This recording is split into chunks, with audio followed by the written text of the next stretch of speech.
When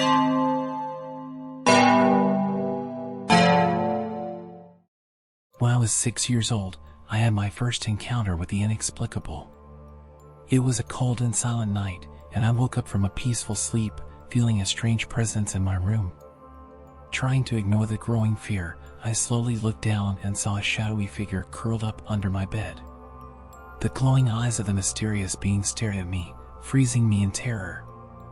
The air seemed to become dense, and my heart pounded wildly as the sinister shadow remained still. From that terrifying moment on, I began to fear the darkness and avoided being alone in my room. I could feel the creature's eyes watching me, even when I couldn't see it. Every movement, every shadow in my room seemed to come to life, bringing back the memory of that scary encounter. Fear turned my childhood into a constant battle against the unknown, with no one to trust for help. Nights became endless vigils, where I tried to stay awake, praying that the figure wouldn't return. I knew that at any moment, those glowing eyes could reappear, and this kept me in a constant state of alert. My parents, unaware of my suffering, believed that it was all just childhood nightmares, ignoring the signs of the terror I was facing alone. My father never believed in my experiences. Every time I tried to share the fear I felt, he would just laugh and say it was all the product of my fertile imagination. His eyes always reflected a mix of disbelief and exasperation, leaving me even more isolated in my fears. I desperately wanted him to understand, to believe me, but his words cut like a knife, leaving me alone to face my fears. His disbelief forced me to keep my fears to myself. I stopped talking about the shadows I saw or the whispers I heard in the silence of the night. Instead, I faced the darkness alone, trying to find comfort in the small lights I managed to leave on. Every night was a new battle, and the feeling of abandonment only made the terror feel more real and palpable. The figure under my bed seemed to feed off my isolation, becoming a constant presence in my life. After a few months, my family decided to move to a new house. 7 years later, for reasons I never fully understood, we returned to our old house. From the first night, I began to hear dragging footsteps and whispers that seemed to come from the walls. At first, I thought they were just common noises of an old house, but soon I realized there was something more. Even though I was older now, I still felt very scared. The sound of the footsteps was methodical, as if someone was walking down the hall, and the whispers seemed like unspoken words hanging in the air. Each night, the noises became clearer and more disturbing. I felt a presence, something that couldn't be explained rationally. It was as if the house was alive, watching my every move. The whispers grew louder, almost audible, and I tried in vain to decipher their words. The dragging footsteps followed me, echoing through the hallways, and my heart raced every time night fell. I knew I wasn't alone in that house. Something or someone was there, hidden in the shadows, and my fear only grew. On my 15th birthday, while walking down the hallway, a door opened by itself, revealing a staircase leading to the attic. Driven by curiosity, I slowly climbed up, each step creaking under my feet. In the attic, I found a dusty box hidden in a dark corner. Inside, there was an old letter, written in careful handwriting, revealing the macabre story of the former residents. The account detailed dark rituals and disturbing events that had taken place in that very house. The discovery made my blood run cold, and the feeling of being watched intensified. As I finished reading the letter, a wave of dread washed over me. The shadowy figure I had seen years ago was part of that macabre story. The rituals described explained the dragging footsteps and the unsettling whispers I heard at night. Coming down from the attic with the letter in hand felt like carrying a heavy burden. The letter was concrete proof that something terrible had happened in that house, and the shadowy figure wasn't just a product of my imagination. Determined to uncover the mysteries, I knew I had to act before it was too late. After reading the letter, my nightmares about the shadowy figure became more intense and frequent. Peaceful nights of sleep became rare, replaced by terrifying visions of the glowing-eyed figure. I woke up in a cold sweat, my heart pounding wildly, while the feeling of being watched never disappeared. Each dream felt more real, and the line between sleep and wakefulness began to blur.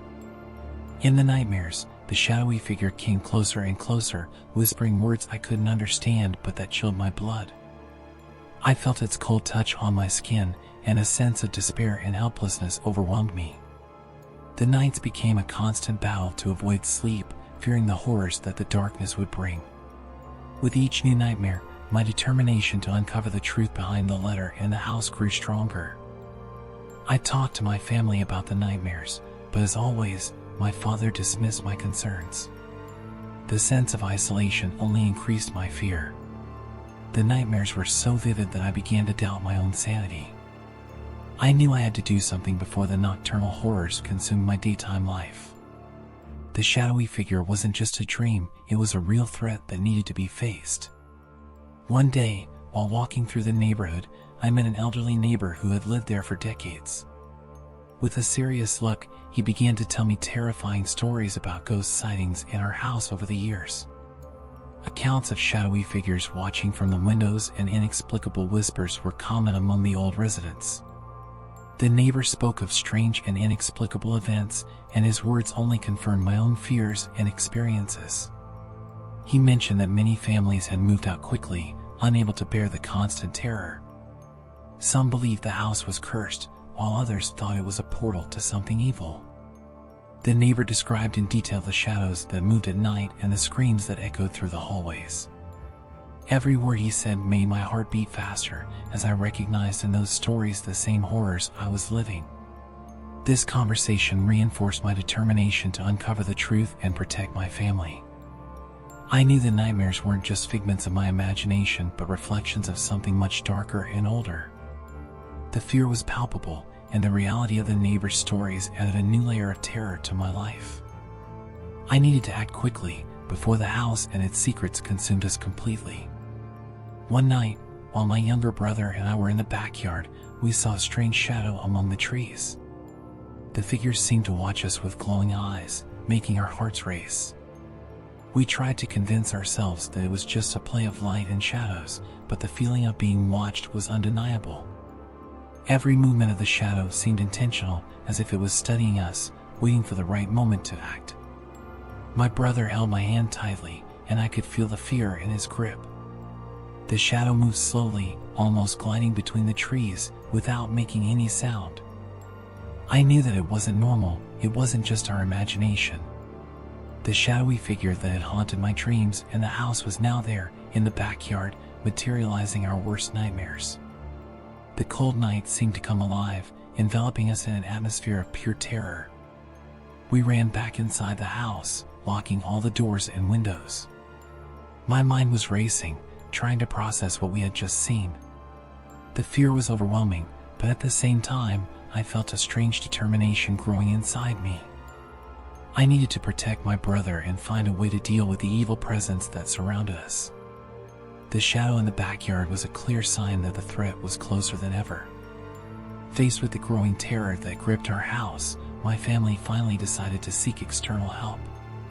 We contacted a renowned medium known for her skills in dealing with troubled spirits.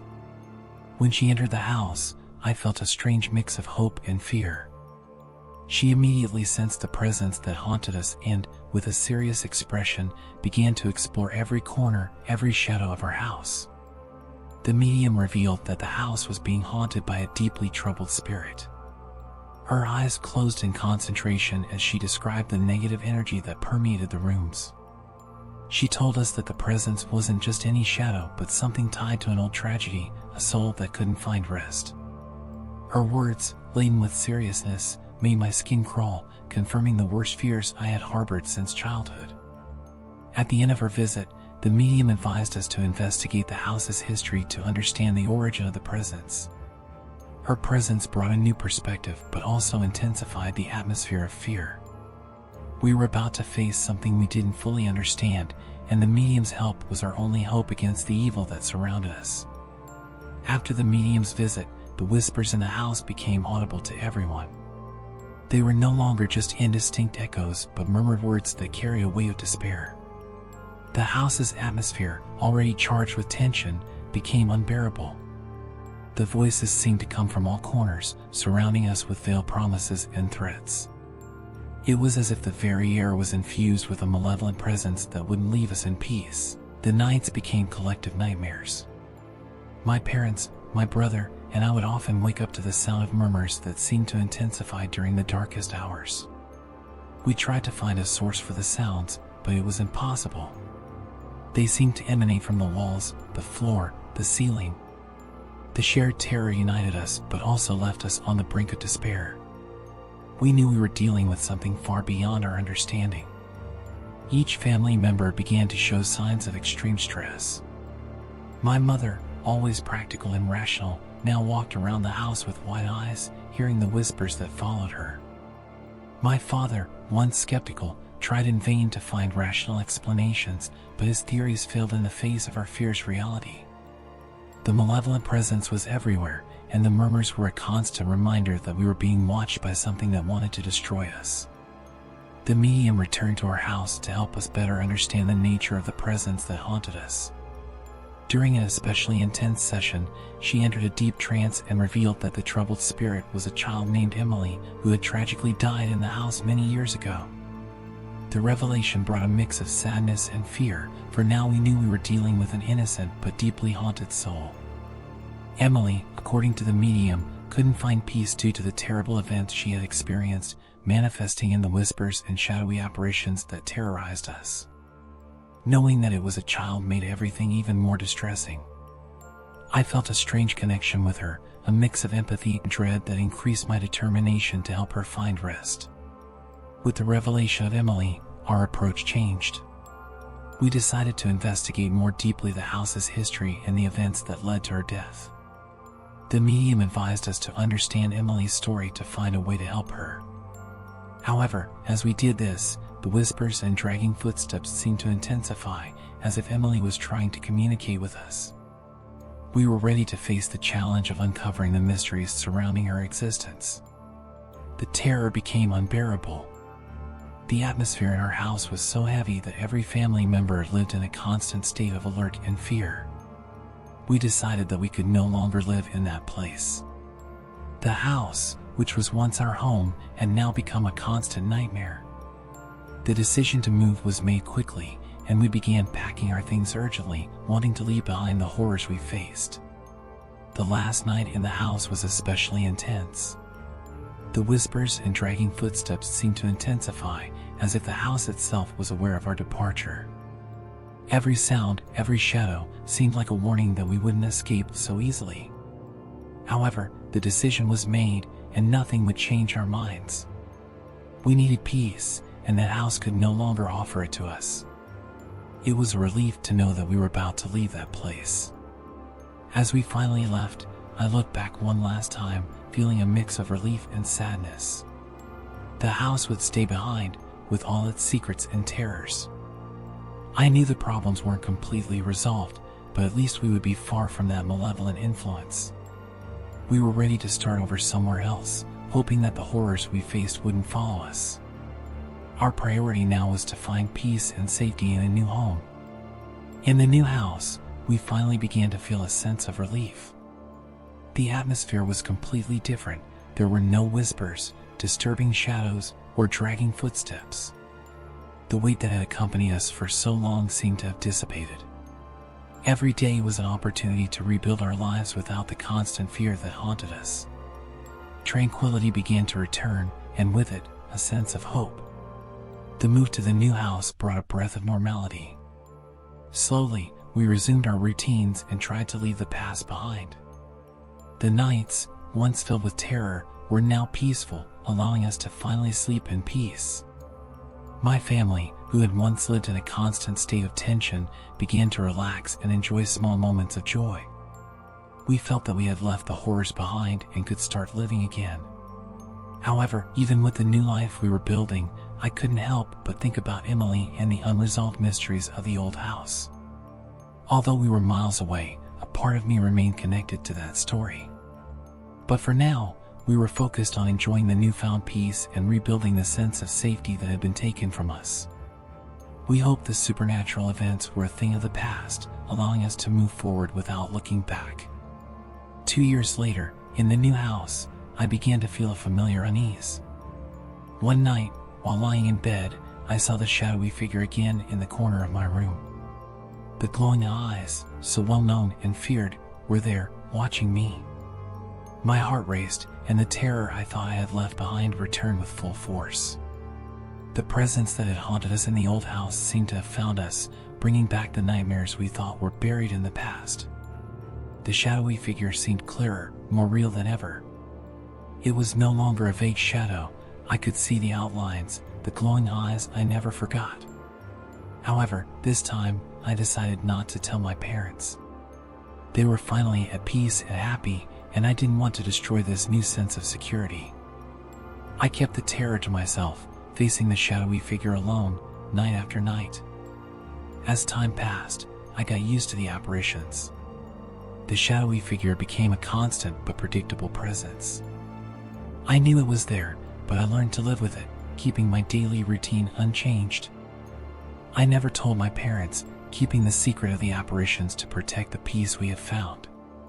Now, I feel that the shadow lives with me, sometimes leaning on my body, but I live with it to this day. Thus, I moved on, living with the inexplicable in silence.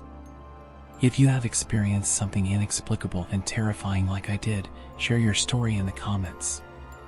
Sometimes, sharing our experiences can bring a bit of relief and perhaps find someone who understands what we've been through. And if you like this story and want to hear more scary tales, don't forget to subscribe to the channel and turn on notifications. This way, you'll stay updated on all the new horror stories we have to share. Until next time, and be careful of what might be hiding in the shadows.